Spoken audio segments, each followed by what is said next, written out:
खलीफा के लबों से जो गुलो जौहर बिखरते हैं, खलीफा के लबों से जो गुलो जौहर बिखरते हैं, बड़े अनमोल मोती है ये दौलत हम संभालेंगे, बड़े अनमोल मोती हैं ये दौलत हम संभालेंगे. But alhamdulillah, today's Friday khutbah was, I think it was one of the most beautiful khutbahs, because he's always these days picking up things that people know, but just going into way more detail.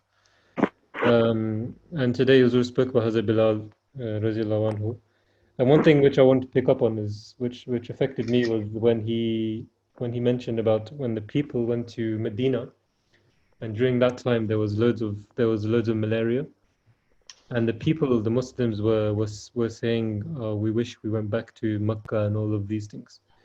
And at that time, the Holy Prophet ﷺ said, don't look at what you had, but look at what you will get. And told them to be grateful for living in a place where you can practice your religion. And this was all said by Khalifa Sani, Razillah anhu, when the Muslims, when Ahmadis went to Rabwa, when they left Qadian, he mentioned this same story and told all Ahmadis that, we have left our homeland to somewhere else. And remember, at that time, Rabwa, and Baris can tell you as well, Rabwa at that time was a barren land. There was literally nothing. There were no trees or anything. It was like coming to a deserted area. And Ahmadis must have thought, like, what are we doing here? And how are we supposed to settle here? But humble beginnings showed that we went through the same kind of journey, just like the Muslims who left Mecca to Medina. So Alhamdulillah, we've also continued almost in that same way. But Hazur always mentions these things as a lesson for all Ahmadis, that wherever we go, always remember the sacrifices of our elderlies, and try to emulate them, and try not to be ungrateful for what we have. Because sometimes when you lose something, you think that Allah will not help you, but we always have to try and stay grateful. So yeah, Mubarak can probably expand on that story, but in Rabba especially, the early beginnings of Rabba. Mubarak, are you? Yes. Yes. In 1947, when Khalifa Sani and all Ahmadi brothers migrated from Qadian to Rabwa, and that was one more Markaz, a center of Islam, Makkah, Medina, then Qadian, and then Rabwa, and now we are in Markaz, UK. So in this way, there was an increase in the number of center of Islam. And the second thing, it was like a desert. There was no water. There was no houses in that area. And then at that place, when he reached at that place, Khalifa Sani prayed to Allah about this. And after that, it was like now you can say that everywhere it's a greenery and all these things.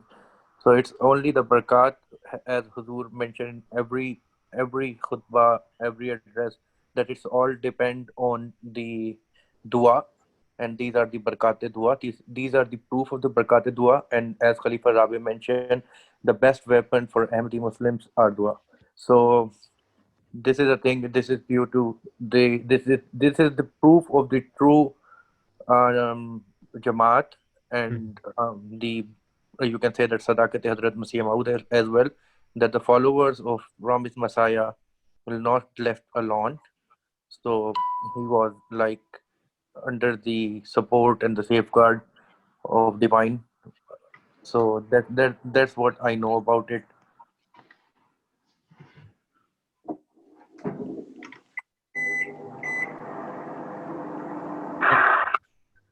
That's perfect, Jazakallah. And so that's something which was really new to me. I never thought about what the mindset would be of the Meccans going to Medina. It's like going to a completely different city, and they have their own ways and their own traditions. And so when malaria also came, they started thinking that what's happening to us, and they started losing hope. So it's a great reminder for us of the early stories of Islam. Jazakallah. Today.